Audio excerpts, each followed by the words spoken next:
നമസ്കാരം. നമ്മൾ ഉരുക്കു വനിത എന്ന് വിശേഷിപ്പിച്ച ഒരേ ഒരു നേതാവേ നമ്മുടെ ഭാരതത്തിനുണ്ടായിരുന്നുള്ളൂ.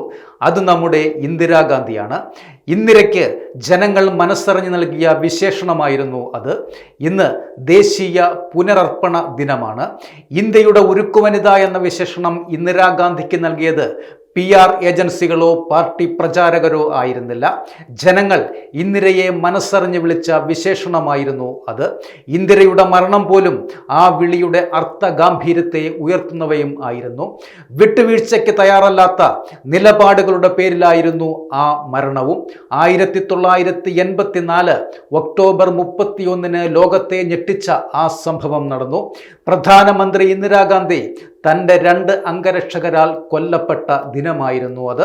ഓപ്പറേഷൻ ബ്ലൂ സ്റ്റാറിന്റെ ഭാഗമായി സുവർണ ക്ഷേത്രത്തിൽ സൈനിക നടപടിക്ക് ഉത്തരവിട്ടതിന് തൊട്ടു പിന്നാലെയായിരുന്നു ഈ സംഭവവും. ഇന്ദിരയുടെ രക്തസാക്ഷിത്വ ദിനം ദേശീയ പുനരർപ്പണ ദിനമായി നാം ആചരിച്ചു വരുന്നു. 1966 മുതൽ 1977 വരെയും പിന്നീട് 1980 മുതൽ 1984 കൊല്ലപ്പെടുന്നതുവരെയും അവർ ഇന്ത്യയുടെ പ്രധാനമന്ത്രിയായിരുന്നു.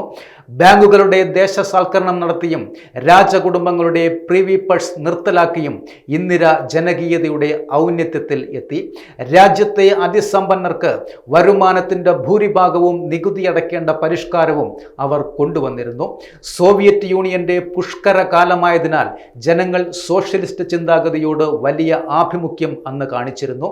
ഈ ആഭിമുഖ്യത്തെ ഒരു വലതുപക്ഷ പാർട്ടി വോട്ടാക്കി മാറ്റുന്നതാണ് പലതരം ജനകീയ പ്രഖ്യാപനങ്ങളിലൂടെ അന്ന് ജനങ്ങൾ കണ്ടത്. അതിസമ്പന്നർക്ക് ഏർപ്പെടുത്തിയ ഫാറ്റ് ടാക്സ് സംവിധാനം പൊളിഞ്ഞുപോയി എങ്കിലും അത് ജനങ്ങൾക്കിടയിൽ ഇന്ദിരയ്ക്ക് നേടിക്കൊടുത്ത പ്രചാരണ മൂല്യം വളരെ വലുതായിരുന്നു. ഭാരതീയ ജനത ഒരേ ഒരാൾക്ക് മാത്രമേ ഉരുക്കു വനിത എന്ന വിശേഷണം കൊടുത്തിരുന്നുള്ളൂ. അത് നമ്മുടെ പ്രിയപ്പെട്ട ഇന്ദിരാഗാന്ധിക്ക് തന്നെയായിരുന്നു.